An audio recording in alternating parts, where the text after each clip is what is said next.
హరే కృష్ణ. అందరికీ నమస్తే అండి. ఇప్పుడు మన సిబిఎన్ గారి ప్రభుత్వం అదర్స్, ఎందుకంటే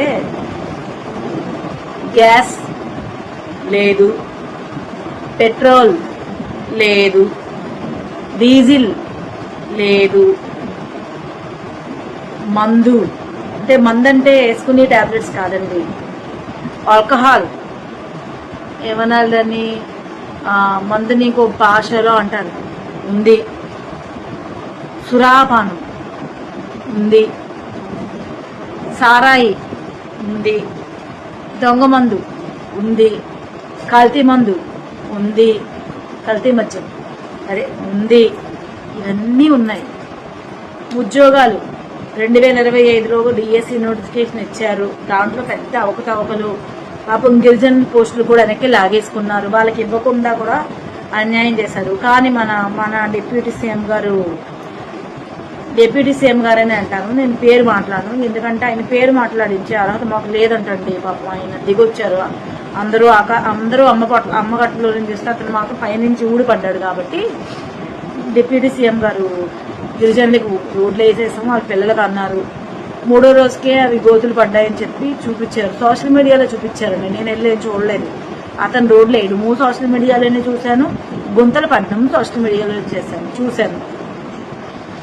ఆ పిల్లల్ని కూడా అతను రోడ్డు వేయించారని, అంటే సెంట్రల్ గవర్నమెంట్ ఇస్తుంది సడక్ యోజన కింద రోడ్లకి డబ్బులు, మరి ఆయన వేయించారట. అందుకని ఆ పిల్లల్ని కూడా బయట తీసుకొచ్చి ప్లకార్డులు పట్టుకుని ఎండలో నిల్చోబెట్టారు. దీని గురించి ఎవరికి ఏ బాధ లేదు, ఏ ప్రాబ్లం లేదు.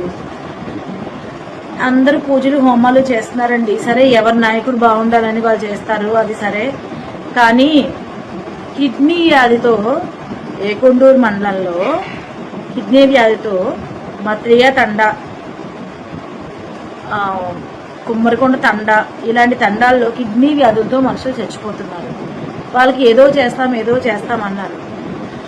వైసీపీ ప్రభుత్వం ఉన్నప్పుడు కృష్ణా జలాలు తీసుకొచ్చారు, అవి తప్ప వాళ్ళకి వచ్చింది ఏమీ లేదు. కిడ్నీ బాధితులతో ముందుకెళ్తూనే కిడ్నీ రోగాలతో వాళ్ళు ఇంకా వృద్ధి, కిడ్నీ బాధితుల్లో వృద్ధి తగ్గడంలో కాదు, బాధితులు పెరగడంలో వృద్ధిలా ఉంది. దీని గురించి అక్కర్లేదు. కాసేపు చూస్తామని చెప్పి స్థానిక ఎమ్మెల్యేలు కానీ ఎంపీలు కానీ వాళ్ళ మీద అప్పుడప్పుడు ముచ్చట వస్తుందండి. చూసి వచ్చామని చెప్పి ఫోటోలు అప్లోడ్ చేస్తారు. కానీ మరి వాళ్ళకి ఏం చేశారో అనేది మాకు తెలియదు. పేపర్లో మాత్రం వాళ్ళకి ఇది చూస్తాం అని వస్తుంది, చేశారు అని ఎక్కడా రాదు. ఇప్పుడు ఎందుకంటే నిన్న నేను మన సర్వశాఖ మంత్రి గారు పాత వీడియో చూశాను. వైసీపీ ప్రభుత్వంలో పెట్రోల్ రేట్లు పెరిగాయి, డీజిల్ రేట్లు పెరిగాయని. పెరిగినా దొరికాయి, ఇప్పుడు దొరకట్లేదు. యుద్ధం అంటారు. యుద్ధం అంటే అన్ని దేశాలకి దొరుకుతుంది, మరి మనకే ఎందుకు అంటే బ్లాక్లోకి వెళ్ళిపోతుంది. వీళ్ళే బ్లాక్ చేసుకుంటున్నారు. బ్లాక్ ఎందుకు చేసుకుంటున్నారు? ఎవరి అండదండలు చూసుకుని చేసుకుంటున్నారు. నిత్యావసరాలకు కావాలి కదా, స్కూటీలకి బళ్ళకి వాటికి కావాలి కదా పెట్రోల్, అవి కూడా దొరకట్లేదు. సరే, అవన్నీ పక్కన పెడదామంటూ వంట చేసుకోవడానికి గ్యాస్ దొరకట్లేదు. ఇది వరకు ఈ రోజు బుక్ చేస్తే మన్నాడు వచ్చేసేది. కానీ ఇప్పుడు 40 రోజులకి బుకింగ్ చేసుకుంటే ఈ రోజు బుక్ చేస్తే ఒక 10 రోజుల తర్వాత వస్తే, కొంతమందికి బుకింగే అవ్వట్లేదు. బుకింగ్ అయిన వాళ్ళకి 10 రోజుల తర్వాత వస్తే ఆ వచ్చిన రోజు నుంచి క్యాలిక్యులేట్ చేస్తున్నారు. మళ్ళీని ఆ వచ్చిన రోజు నుంచి గ్యాస్ వచ్చిన తర్వాత మళ్ళీ 4 రోజుల తర్వాతే బుక్ చేసుకోవాలి. అదేంటండి మరి? ఇప్పుడు కొన్నింట్లో సరే మీరు అనుకోవచ్చు, కొంతమందికి 3 నెలలు రావచ్చు గ్యాస్, కొంతమందికి 1 నెలే రావచ్చు. ఇలా ఉంటారు కదా, అందరింట్లో ఒకలా ఉండదు కదా. కొంతమంది ఇంట్లో ఎక్కువ మనుషులు ఉండొచ్చు, వాళ్ళకి గ్యాస్ వాడకం ఎక్కువై ఉండొచ్చు. మరి గ్యాస్ కష్టాలు అలాగే ఉన్నాయి. డీజిల్ కష్టాలు, పెట్రోల్ కష్టాలు, గ్యాస్ కష్టాలు ఎక్కడ సార్?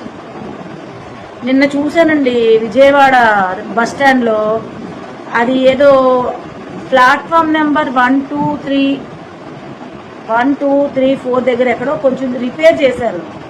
ఆ రిపేర్ చేసింది చిన్నదే, ఇంత ఎత్తు మందమే చేశారు అక్కడ. అదేదో రిపేర్ చేసిన పెద్ద విషయంలో పోశారు. కానీ దానికి ఎంత వసూలు చేసుకుంటారు, దానికి ఎంత పెండింగ్ బిల్లు పెడతారు, దానికి ఎంత డబ్బులు వసూలు చేస్తారు అనేది మరి వాళ్ళకే తెలియాలి, నాకైతే తెలియదు. ఇలాగా ఉందండి. రోడ్లు వేస్తారు, ఆ రోడ్లు పోయినా కూడా టోల్ గేట్లో టోల్ ప్లాజాలు ఇంకా వసూలు అవుతూనే ఉంటాయి. రోడ్లు ముక్కలైపోయినా టోల్ ప్లాజా కట్టాల్సిందే. ఇంత దారుణంగా ఉంటాయి. ఎన్నేళ్లైనా టోల్ ప్లాజా కట్టాలి. మరి ఇదేం అన్యాయం? ఇలాంటివి చాలా జరుగుతాయి.